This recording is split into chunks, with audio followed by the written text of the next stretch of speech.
Where does this meh mound of mediocrity land? Let's rank this film on the Cageometer. Vince, we'll start with you since you love this movie. Where do you rate Gone in 60 Seconds on your Cageometer? All right, I do love this movie, but putting my feelings aside, I'll be practical for you guys. So instead of giving it a 10 out of 10, which I would have done, realistically, this movie is a 4. It's not a great movie. It's not a good movie in general, right?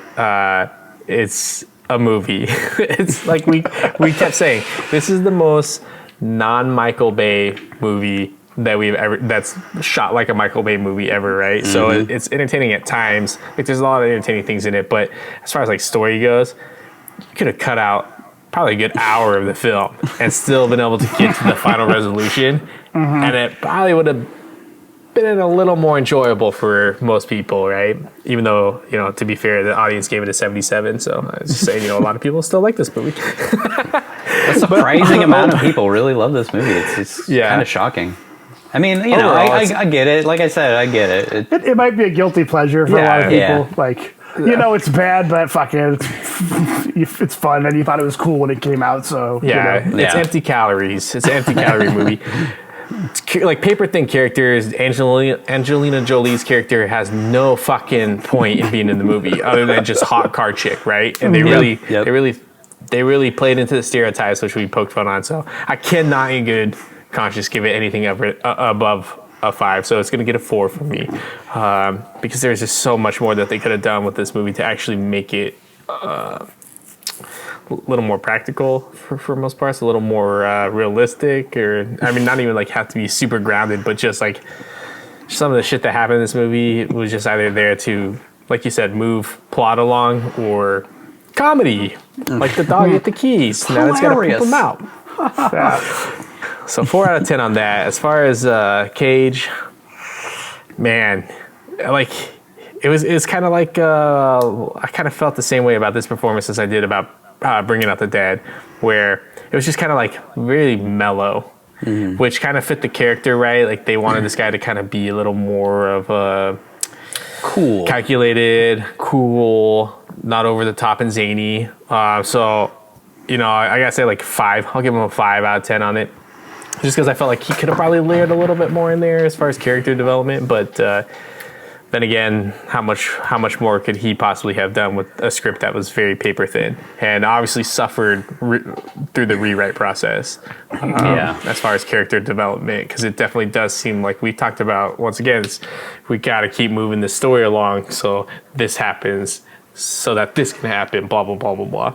But. You know, good middle ground. You know, 5. He's not going to win an award or he didn't win an award for this one for a lot of reasons, but still enjoyable. I still liked it. I like that he got a little Nick Cagey there at the end when he's talking about fixing up the Shelby. He started to go off the rails a little bit, but if he would have gone full blown off the rails after that and like went super crazy screaming when he kicks Cleetry off the thing, I would have been like 10 out of 10. So 4 for the movie, 5 for my homeboy Nick Cage. Still love the fuck out of this movie. You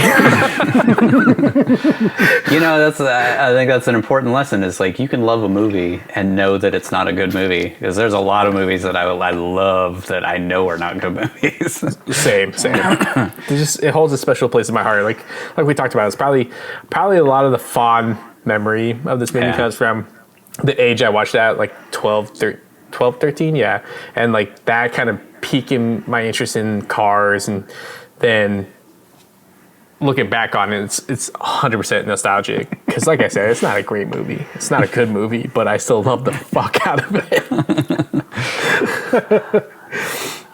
That leads us to Nigel. Where does Gone in 60 Seconds or GIS rate on your Cageometer? Grandpa. It's not good. It's not great. It's not awful. It's not terrible. I gave it a 4 as well for the same reasons, where it's like, it's stupid. It's overblown. It's overwritten. It's a lot more.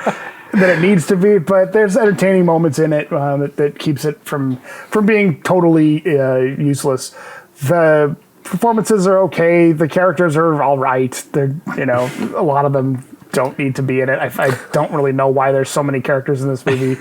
It just kind of muddles everything, makes it really hard to just keep an overall feeling of what the hell's going on. When, like I said, this Toby showed up and I fucking forgot who he even was in the movie because, he's one of 25 main characters that are in this. Yeah. The pacing, it's never really boring. It's just, that's not a great use of movie pacing, I think. It's not like having little conflicts that are set up and resolved in 5-minute chunks, but it keeps it from being,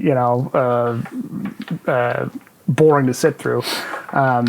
But yeah, so that's where I'm giving it. It's a 4. It's better than Dog Eat Dog. It's worse than pretty much every other movie we've seen. It's not Dog Eat Dog, but it had its moments.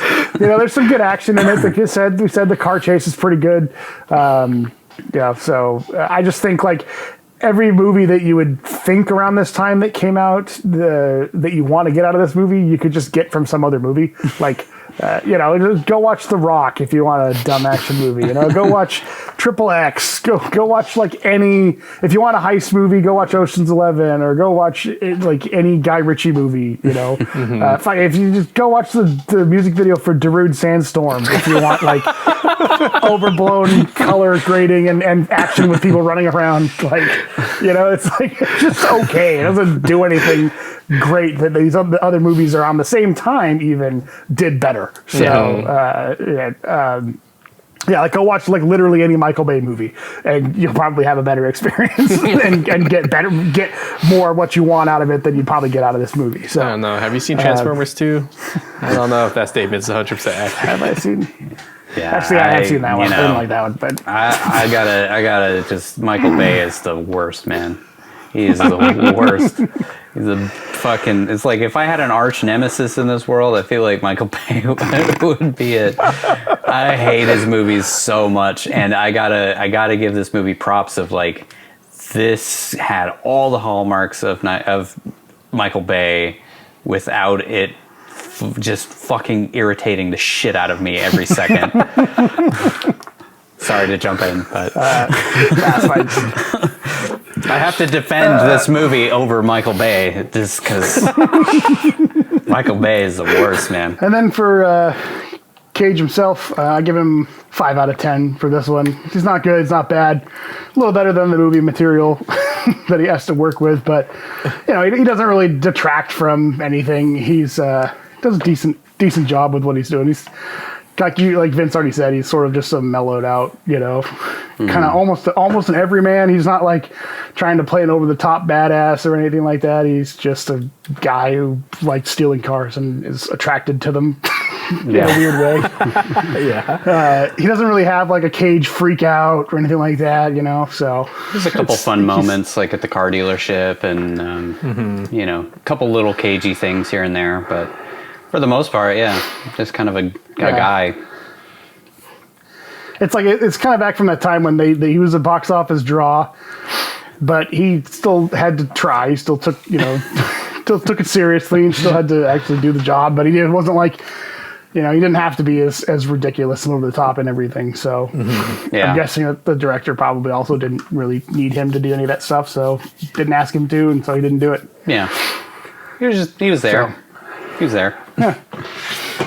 So 5 out of 10, just average, whatever.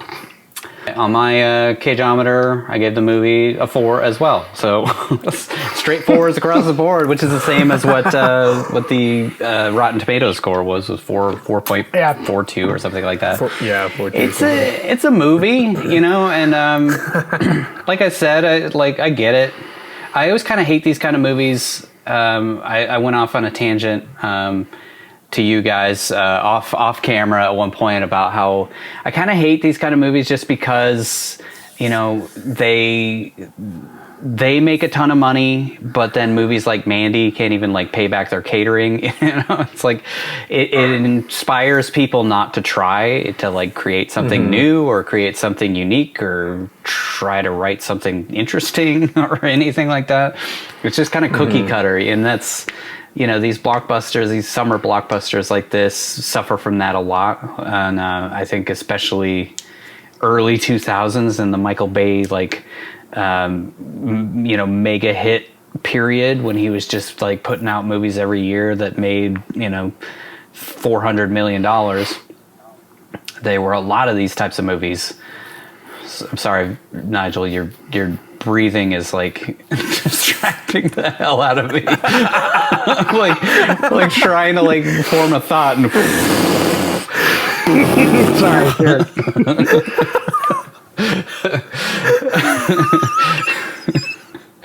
But yeah, so like, okay, the things I didn't like the score. I didn't like the pointless characters, especially like the stereotype characters that just were there just to be black and be Asian and be Mexican, and it was just like, okay, well, obviously these guys have never met a black person or a Mexican or whatever. Like, it's just, the writing is just so like, it's just not good. I hated the color grade. I hate these kinds of like we spent more time thinking of the color than we did of thinking of the story. And that happens a lot, especially in like Michael Bay type movies. I didn't like the score. I didn't like the music.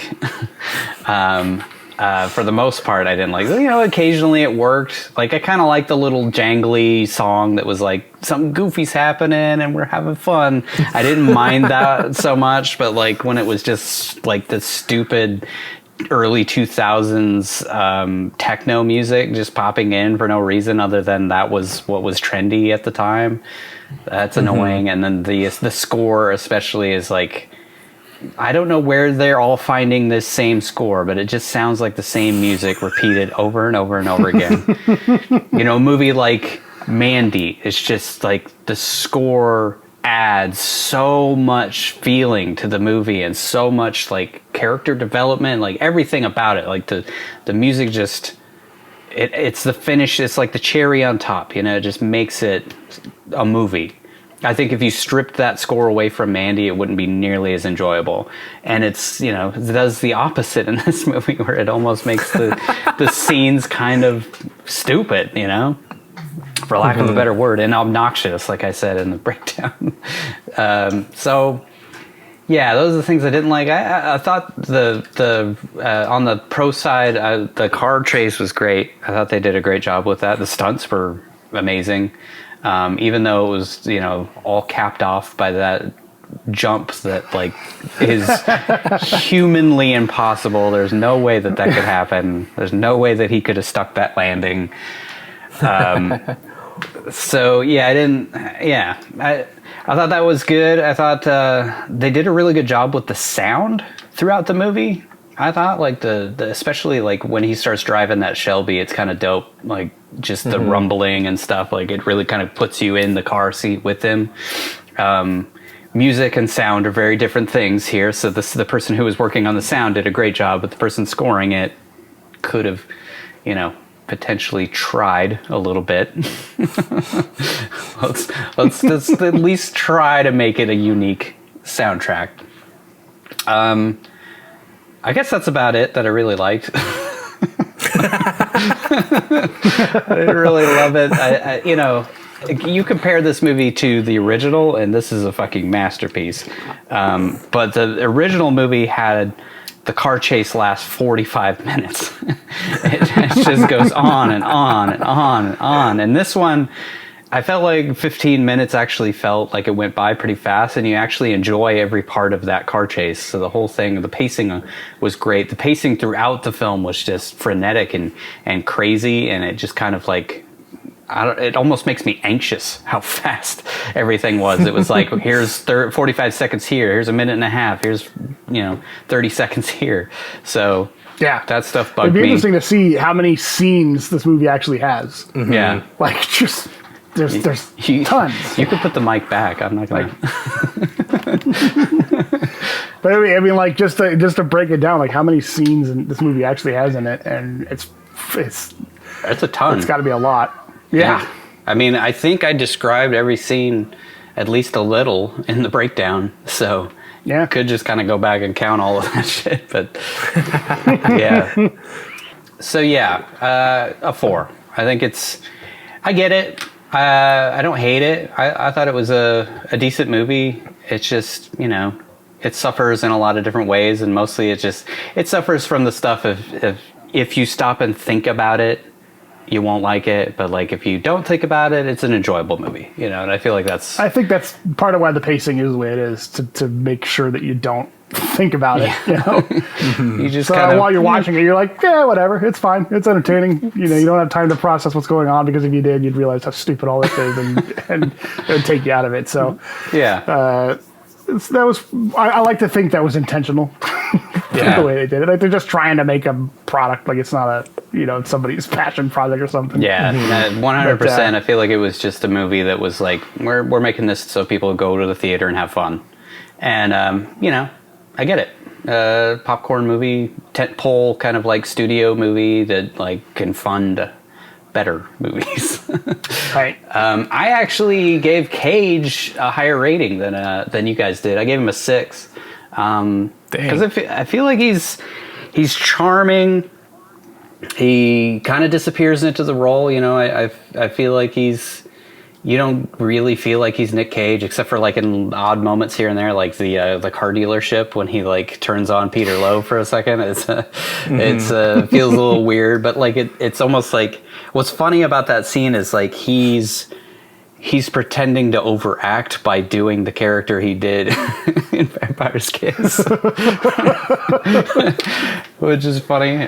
His character like summoning like his shitty acting abilities as a rich guy. Yeah, I wonder if that's like his go-to like caricature of a asshole. This is what a rich douchebag is like. He talks like this. Hello. But I thought for the most part he did a great job, and I genuinely looked forward to him popping up on screen because of how unlikable most of the other characters are, I guess. But like most of the other characters are just so forgettable, and like you could have replaced them with anybody. But Nick Cage is I thought he does great, like especially in the car chase. Like he fucking killed it in the driving. That's not exactly part of acting, but like he did a great job in that, and like it felt believable throughout the whole thing. I feel like pretty much from start to finish he felt like a unique character. This didn't feel like any specific character I've ever seen Nick Cage play before. So I gave him I guess it would be like a D- for for the effort. I think he did a pretty good job, but not amazing, not terrible. I guess that could be on the poster for this movie. Yeah.